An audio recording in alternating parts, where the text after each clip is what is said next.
Est-ce que ça t'arrive de te sentir parfois submergé par les défis? Tu essaies de gérer les pressions, tu essaies de maintenir ta stabilité et dans ces moments-là, tu te poses la question, est-ce que je suis dans la résilience ou est-ce que je suis dans l'obstination?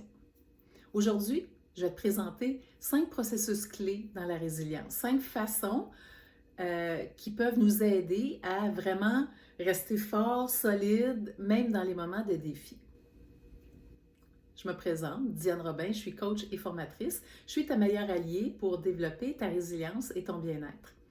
Ma mission, c'est vraiment d'aider les gens à découvrir c'est quoi les facteurs de bien-être, les facteurs de résilience et mettre en place des stratégies pour avoir une vie plus épanouie. Parce que quand on s'épanouit individuellement, on contribue à la société, on fait en sorte que la société dans son ensemble s'épanouit elle aussi. Alors, le premier processus, c'est la persistance. C'est maintenir un fonctionnement stable malgré les défis.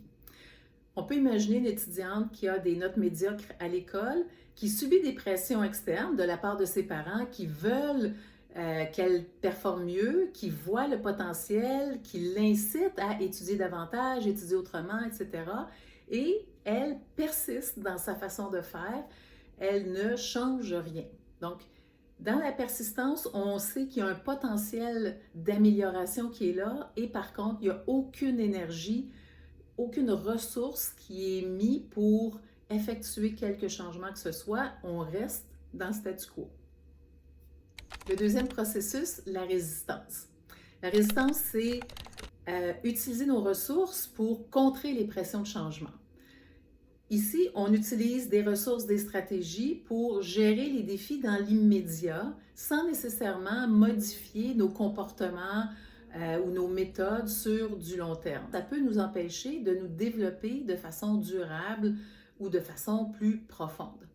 Alors, si on prend l'exemple de l'étudiante, peut-être qu'elle subit une pression interne parce qu'elle veut bien performer, donc elle a de l'anxiété de performance et elle va résister à cette anxiété-là, peut-être en utilisant des techniques de gestion de stress. Donc, au moment d'un examen, elle va prendre des respirations. Donc, sur le coup, ça va l'aider.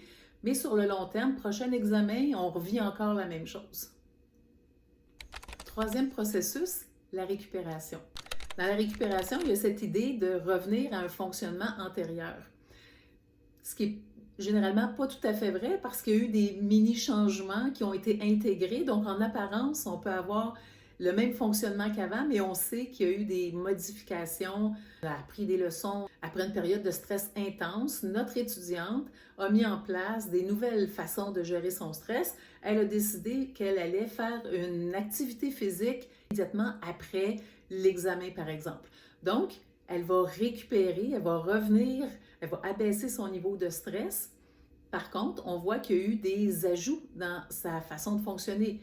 Donc ici, la récupération, même si ça implique un retour à un fonctionnement antérieur, il y a quand même des améliorations, des ajustements qui ont été mis en place. Mais encore une fois, ça ne modifie pas forcément le fonctionnement en profondeur.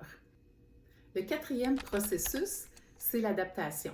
Ici, on a ajusté, on a appris de nouvelles façons de faire pour fonctionner et rester efficace.